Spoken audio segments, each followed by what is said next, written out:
Ladies and gentlemen, welcome back to the CSTV. I'm your host, Kathleen Egal Toto, Madam CS, and this is the striker. Stay tuned and have it raw and real. Kindly remember to subscribe, like, comment, and share this video. Imagine in a situation whereby you are in a Zoom meeting, all in a webinar, all in a conference. Then, all of a sudden, you see funny images, funny videos on your screen. You do not know where these images are coming from. Some quite disturbing. That's what we call Zoom pumping, and that's why the striker today takes you through the Zoom pumping, what it is, why does it take place, and how can you prevent Zoom pumping. Are you safe in your online meetings? Stay tuned with the CSTV. Madam Kathleen here, and let's have this conversation. Take care. When Corona hit the world in 2020, we shifted from analog physical meetings to digital virtual meetings. And Zoom emerged one of the popular platforms where we actually carry out meetings. It became more popular than that even when people are meeting via Google Meets or via Microsoft Teams, they will just say, let us Zoom. I want to tell you that before Corona, Zoom had 10 million users only daily. But by April 2022, the platform had gained up to 300 million users per day. So it tells you that Zoom has really gained a lot of popularity and a lot of usage in the world population today. But now, this expansive use has its own consequences. Within these users, we also have a number of trolls. And a good example that I'm going to talk about today is the Zoom pumpers. And maybe the question I will ask you, to the audience, is, have you ever been Zoom pumped? If you have ever been Zoom pumped, kindly let us know what happened in the chat box. Now, what is Zoom pumping? Zoom pumping, actually, it's a situation whereby individuals hijack Zoom calls and conferences just to mess up with the people in the meeting. So we have Zoom pumpers who are actually looking for Zoom conferences, webinars to hijack. And their major aim is just to dehumanize you, make you feel bad, or sometimes propagate their narratives, because they know in these Zoom meetings there's a large audience, more than 2 people. So especially they focus on university conferences, they focus on organizational conferences. Those conferences they think actually have a large audience. In that way, number one, they put funny content. I'm going to give example of the content that they attack and put on the screens. They put funny content, and then they communicate their principles, most of them which are dehumanizing, and they leave trauma in the heads and the minds of the people in that particular Zoom call. So, for example, in April, a group of anti-Semites crashed on an online Holocaust meeting in Berlin on April, and they broadcasted the images of Hitler. You know, Holocaust and Hitler, like, it's like they were glorifying Hitler, and they were like, you people, what you are discussing is nonsense. So you can see these people, when they pump or they hijack a Zoom call, they're not just doing it because they want to be happy. No, they are doing it because they also want to communicate something. Now, over the last months, we have had at least 17 cases of Zoom pumpers, or Zoom pumpings, people's conference calls, people's webinars being hijacked and funny content being heard on their screen. For example, some of this funny content include pornography. You are just in a Zoom conference, and then all of a sudden you see the screen, projecting child rape, pornographic videos, racist videos, people of color being dehumanized, and so forth. So they look for those videos or for that content that they know it's going to hurt people, that is going to make you feel dehumanized, that's going to communicate the contrary of the theme of the conference that you have, etc. So somebody could ask what actually then causes these Zoom bombings. How do the bombers actually get to hijack Zoom calls or Zoom conferences?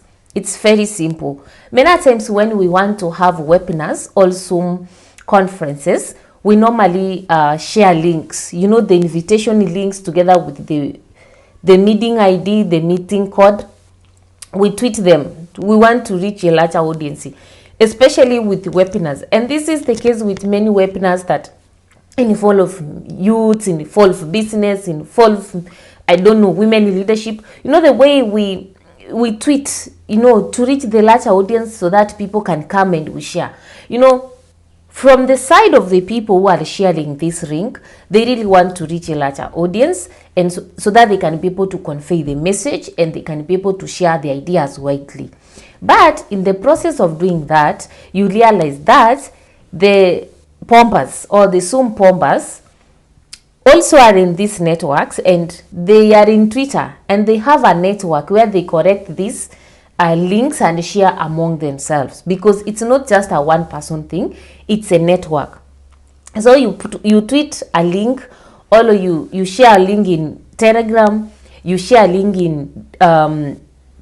in a Discord, you share a link in Facebook, you share a link even in WhatsApp. You are inviting people, and then you realize that it has been taken by the wrong people and has been used to bomb or to hijack the conference that actually was well intended, but now which ends up putting people through trauma, sharing very bad images, very bad videos, etc. So the best way when it comes to Zoom links and Zoom meetings, it's good that you send specific passwords to each participant. I've seen it happen with some organizations that when you are registering, like they are advertising for a webinar, they say you register, and then once you register, you receive a password which cannot be used by someone else. So that one makes the conference a bit secure, but I'm not saying 100% secure, because a bomber may register for the conference and get the password. So it's not like once you have reduced the circulation of free entry links implies that the meeting is going to be entirely secure, because at some point, as I've said, the bombers may want to register, and after registering they get the password, and then they come and do what? And mess up with the conference. And then one thing that you need to understand about the Zoom bombers, these are not the old people, but a lot of them are teenagers. Actually, the biggest bomber is a young boy called Solo Legendary Destructor, who is only 15 years old in the US. He's one person who has had some interviews and some opening up with some interested parties when it comes to this Zoom pumping. People need to understand it deeper. But from inside, what he says is that he was just bored in the house, COVID, fairly bored, and then he decided to be making funny clips in people's meetings to just make people laugh. So while he holds that for him, he has not entirely in any way used pornographic content or bad content to disrupt people's meetings, he acknowledges the fact that he has been able to block several of his networks who use pornographic content in his server to disrupt meetings, all who use content that is not human enough for other people. But is whether is is using funny clips, Iwete is using cartoons that make people laugh in disrupting people's conferences, the fact is he's hijacking people's conferences. And then you also need to understand that Zoom bombing is a criminal offense, because it then exposes and puts people's data, people's content in a very vulnerable situation. It tampers with the privacy of individuals, and therefore if somebody is actually found guilty of Zoom bombing, is entitled to, or is subjected to court judgment. So that's all about Zoom bombing.